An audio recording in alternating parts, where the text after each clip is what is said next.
دل میں خیال آتا کہ جانے دیا جائے اس سارے قصے کو، آفاق کو جب کھانے پینے کے لالے پڑیں گے تو خود ہی آ جائے گا، کم از کم اتنے دن تو سکون سے گزریں گے ہمارے۔ یہی سوچ کر میں نے دکان پر دوبارہ جانا شروع کر دیا۔ پھر نیلم بھی اس روز کے واقعے کے بعد گھر بند کر کے ہی رہتی، دن میں کئی بار گھر کا چکر لگا لیتا۔ میں 2-3 دن سے رجو کو بہت یاد کر رہا تھا۔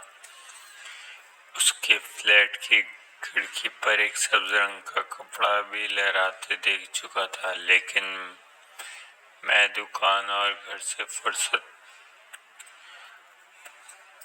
موقع نہیں مل پا رہا تھا کہ جایا جائے۔ میں کوشش کے باوجود کئی ہفتوں سے مل نہ پایا۔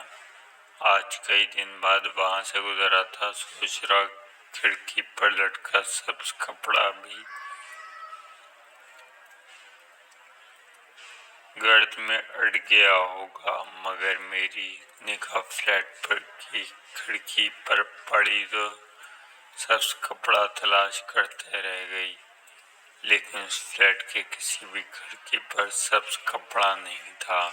بازار سے 2 میٹر سبز کپڑا خریدتے ہوئے واپس ہی اپنی دکان پر آ گیا اور رجو کی ناپ کی ایک شلوار تیار کرنے لگا۔ شام کو نہا دھو کر وہ سبز شلوار لے کر بہت ہمت کر کے سارے محلے کی نظروں سے بچتے بچاتے رجو کے فلیٹ کے قریب پہنچ گیا۔ دروازے پر گھنٹی بجاتے ہوئے میرے ہاتھ کانپ رہے تھے۔ اندر سے رجو کی آواز آئی، کون ہے؟ اور ساتھ ہی محسوس ہوا کہ گھر میں رجو کے علاوہ بھی کوئی موجود ہے۔ میں ذرا گھبرا گیا اور محتاط ہو کر شلوار کی وہ تھیلی سامنے سنبھالتے ہوئے دروازہ کھلنے کا انتظار کرنے لگا۔ چند لمحوں میں دروازہ کھلا اور رجو میرے ہاتھ کے سلے پھولدار کرتے کے سامنے کھڑی تھی۔ اس نے سفید شلوار اور دوپٹہ پہن رکھا تھا۔ میں نے تھیلی رجو کی طرف بڑھاتے ہوئے کہا، فلیٹ اور اندرونی حصہ میں نگاہ ڈالی، یہ رہی آپ کی شلوار۔ میں نے سی لی تھی تو سوچا آپ کو پہنچا کر بھی آ جاؤں، لیکن شلوار کا کپڑا تو مجھے گھر میں ہی مل گیا تھا۔ رجو نے تھیلی پر نظر ڈالتے ہوئے حیرانگی سے پوچھا۔ میرے ماتھے پر پسینہ آ رہا تھا۔ میں نے اپنی پیشانی کو جھکا کر ہاتھ سے پسینہ صاف کرتے ہوئے کچھ پوچھنے کے لیے سرگوشی کرنا چاہی تھی کہ اسی اثنا میں فلیٹ کے اندر سے کھٹ پٹ کی آوازیں سنائی دیں اور اچانک آفاق سبز رنگ کے ایک کھلے کپڑے کی دھوتی باندھنے کی غرض سے اپنے ہاتھ میں پکڑے رجو کے پیچھے سے نمودار ہوا اور چند لمحے سکتے کے بعد کچھ کہے سنے بغیر ہی مسجد کے امام سلمان شاہ کے حجرے کی طرف ان کو تلاش کرنے چل دیا۔